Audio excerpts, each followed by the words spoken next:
قیامت کی سب سے بڑی نشانیوں میں سے ایک نشانی ہے کہ دابۃ الارض نامک جانور کا ظاہر ہونا، اور یہ ایک ایسی بڑی نشانی ہے جس کا ذکر اللہ تعالیٰ نے قرآن مجید میں بھی کیا ہے۔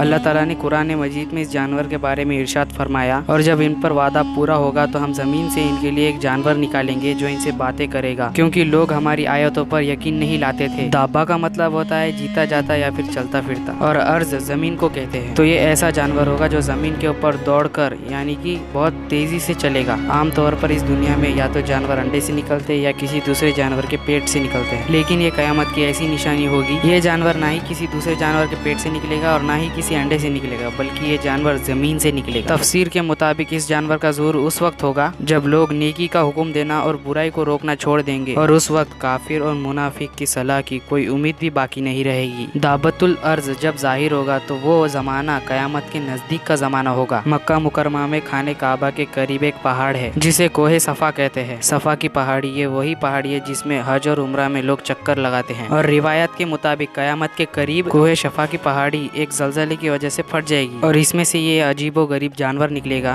جو لوگوں سے باتیں کرے گا۔ یہ بالکل اسی طرح کا معجزہ ہوگا جس طرح حضرت صالح علیہ السلام کی اونٹنی پتھر سے نکلی تھی۔ ابن کثیر کے مطابق یہ کوہ صفا سے نکلے گا اور پھر مسجد الحرام میں مقام ابراہیمی اور حجر اسود کے درمیان پہنچ جائے گا۔ جب یہ وہاں پہنچ جائے گا تو وہاں پر جو لوگ تھے وہ اسے دیکھ کر بھاگنے لگیں گے، لیکن مومنوں کی ایک جماعت وہیں پر کھڑی رہے گی، اور پھر یہ دابۃ الارض ان کے چہروں پر نشان لگا کے انہیں ستاروں کی طرح روشن کر دے گا، اور پھر یہ جانور مکہ سے نکلتے ہی مشرق کی طرف بھاگے گا، اور پھر پوری دنیا کا چکر لگاتے ہوئے شام پر پہنچے گا، اور پھر یہ جانور شام میں ایک زوردار چیخ مارے گا۔ اس وقت پوری دنیا میں انسان صرف اسی جانور کے بارے میں بات کر رہے ہوں گے، اور پھر پوری دنیا میں ہلچل مچ جائے گی اور لوگ ادھر ادھر بھاگیں گے، لیکن اس جانور سے کوئی نہیں بچ پائے گا۔ دابۃ الارض 4 پیروں والی جانوروں کی طرح ہوگا جس کی لمبائی 60 گز ہوگی، لیکن کچھ علماء اکرام نے لکھا ہے کہ اس جانور کی شکل انسانوں کی طرح ہوگی، پیر اونٹ کی طرح، گردن گھوڑے کی طرح، اور سینگ 12 سینگا کی طرح، اور ہاتھ بندروں کی طرح ہوگا۔ دابۃ الارض لوگوں سے باتیں کرے گا اور لوگوں کو قیامت کی خبر دے گا۔ یہ جانور مومنوں پر ایک نورانی مہر لگائے گا جس سے اہل ایمان کا چہرہ روشن ہو جائے گا، اور کافروں کے آنکھوں کے دوران ایک مہر لگا دے گا جس کے بعد ان کا چہرہ کالا ہو جائے گا، جس کے بعد مومنوں اور مشرکوں میں فرق بالکل صاف نظر آئے گا۔ دابۃ الارض زمین پر اتنی تیزی سے دوڑے گا کہ کوئی بھی انسان اس کا پیچھا نہیں کر پائے گا، اور نہ ہی بھاگ کر اس سے بچ سکے گا، اور یہ جہاں جہاں سے گزرے گا ہر شخص پر مہر لگاتا جائے گا۔